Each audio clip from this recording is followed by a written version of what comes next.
Querido doctor Diego Valadez, como dije anoche, platicar contigo es sentirme bajo techo desde el punto de vista jurídico. Y como también dije, me siento muy bien acompañado. Bueno, gracias por seguir aquí. Anoche expresaste tu confianza en que la doctora Claudia Sheinbaum tome muy en cuenta los riesgos de modificar en los términos en que está planteado por la iniciativa del presidente López Obrador la reforma del Poder Judicial. Pero también está planteada la reforma e inclusive la desaparición de algunas instituciones autónomas, como es el caso del INAI y como es el caso del de la Comisión Reguladora de Energía y otras como la de competencia. ¿Qué piensas de lo que parece ser que la suerte ya está echada para que esos órganos que se supone autónomos y generados o gestados por la sociedad van a desaparecer? Ahí tenemos que distinguir dos cosas, Carlos. Una, la parte orgánica y otra, la parte funcional. Se puede o no sostener el órgano. Lo que no se puede es suprimir la función. Quiere decir que si se cancelan esos órganos, las funciones tiene que llevarlas a cabo alguien. Y ese alguien tendría que ser el propio gobierno. Ese es el problema, por la desconfianza tradicional que hay en lo que hace el gobierno. El riesgo pesa inclusive sobre el Instituto Nacional Electoral. Lo platiqué a principios de esta semana con Lorenzo Córdoba, en que el instituto que él dejó es prácticamente el mismo que organizó las elecciones del 2 de junio y es el que está condenado a desaparecer en las iniciativas que quizás se aprueben en la nueva legislatura. Y por una razón muy superficial y banal, simplemente porque se dice que cuestan mucho los soples. Si esa es la razón, pues se pueden tomar medidas administrativas, pero no necesariamente suprimir o modificar un órgano. Creo que allí hay una equivocación medular en cuanto a la iniciativa presidencial. Repito, porque al desaparecer esos órganos, y ya no me estoy refiriendo solo al INE, alguien tiene que asumir las funciones. ¿Y quién es ese alguien? La burocracia central. Ahora, ¿qué ha pasado con esos órganos?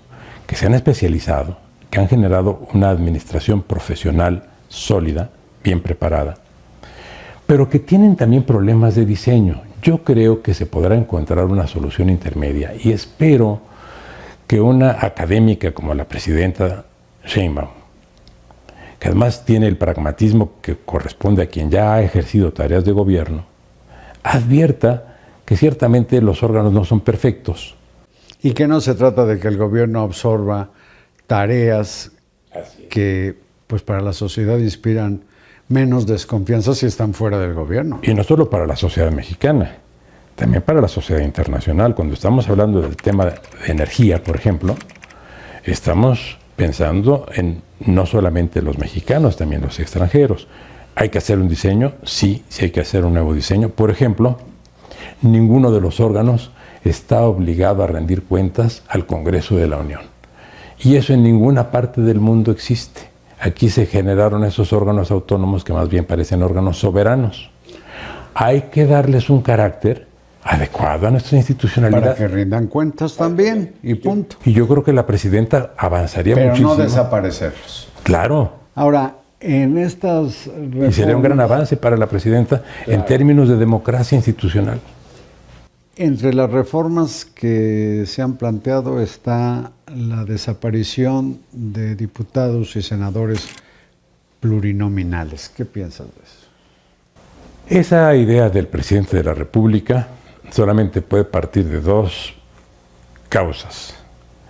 O desea restablecer el poder absoluto de la presidencia como existía antes de 1977, o... ¿77 o 97? La inclusión de las minorías fue en 77. En 77, sí. Y se amplió después en el gobierno de la Madrid. Eran originalmente 200, pasó a 300. en la reforma impulsada por el presidente de la Madrid. Entonces, o no conoce esa importancia que tiene desde el punto de vista del sistema representativo, o la conoce y lo que quiere es devaluar al sistema representativo para hacer todavía más poderoso al sistema presidencial. Esto ya no lo resisten las instituciones, esto último. Y debilitar al sistema representativo lleva a la implosión de los partidos políticos. Y cualquiera que gobierne sabe que no se puede gobernar democráticamente sin partidos políticos. De manera que tendrá que cuidar mucho a la presidenta, no afectar al sistema representativo y no afectar a los partidos políticos. El sistema representativo por la vía plurinominal entiendo que es sobre todo tomar en cuenta las minorías, ¿no?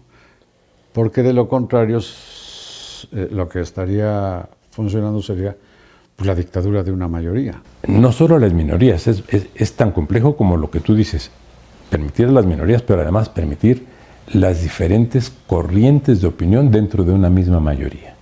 Esto es, un partido como el partido, digamos, mayoritario o dominante, Morena, también tiene muchas corrientes en su interior.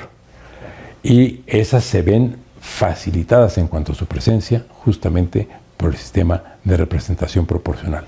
A los partidos tenemos que cuidarlos porque han sido muy maltratados, particularmente con motivo de la elección y de manera muy injusta.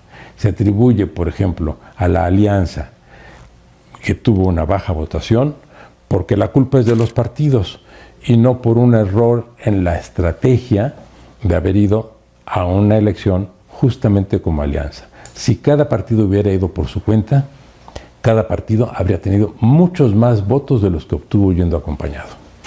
A ver, eso me parece muy interesante, pero creo que Diego Valadez no negará que algunos logotipos, en particular el del PRI, pues ya como que no son para presumirlos con nadie y es parte de lo que estuvo cargando su candidata a la presidencia, Xóchitl Gálvez, que pasaba más como priista o priista, panista, perredista, que como candidata, decían, ciudadana.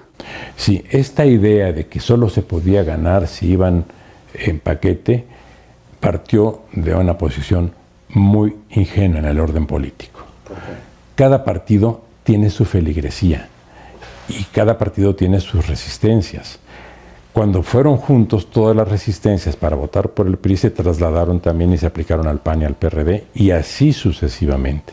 El PRD, por ejemplo, y lo comenté con algunos de sus dirigentes, corría el riesgo, que finalmente se confirmó, de perder su registro, porque estaban en el límite, y si hubieran llevado un buen candidato de izquierda suyo, hubiera podido levantar los 3 puntos que tenía y hubieran podido pasar a 6 y no diluirse en la alianza. Y no diluirse en la alianza y despersonalizarse. Lo mismo con el PRI y el PAN. El propio PAN bajó con relación a los puntos obtenidos en el 21 y en el 18 porque no llevaba a una candidatura emblemática de la corriente panista. Y al PRI le pasó exactamente lo mismo.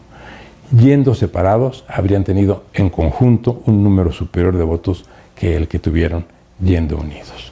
Y esa no es culpa ni de una mala campaña por parte de la candidata, ni de una mala estrategia electoral por parte de los partidos, sino de que recibieron muchas presiones para ir en esa asociación que finalmente tuvo los resultados que tuvo.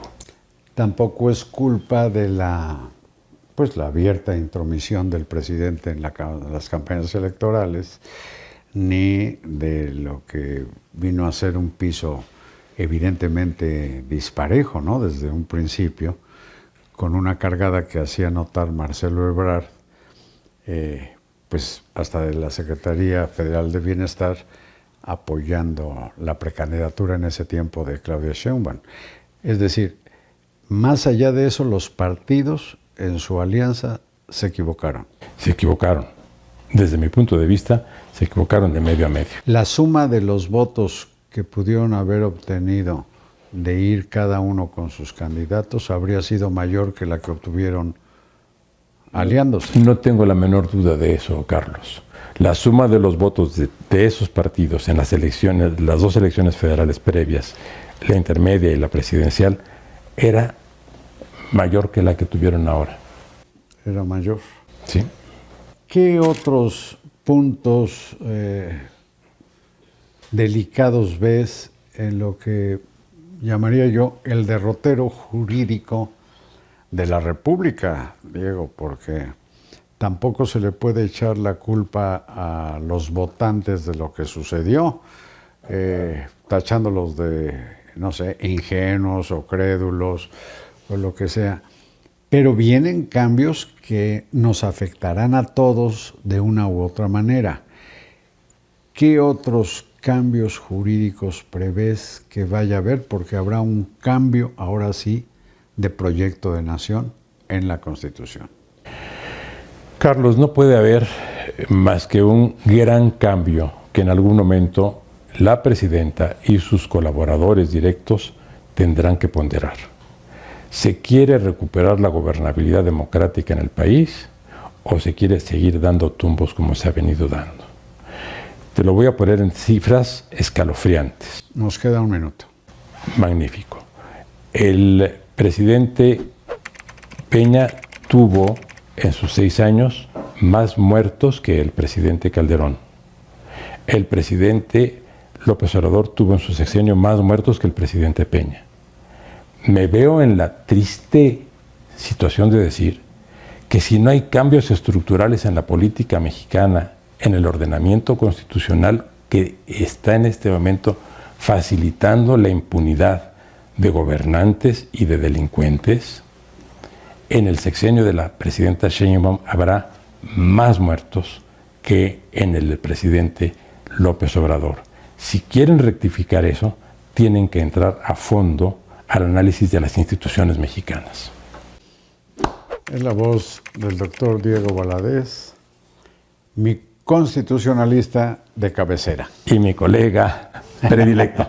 Gracias, Gracias, Diego. Carlos. Muchas gracias a ustedes y buenas noches.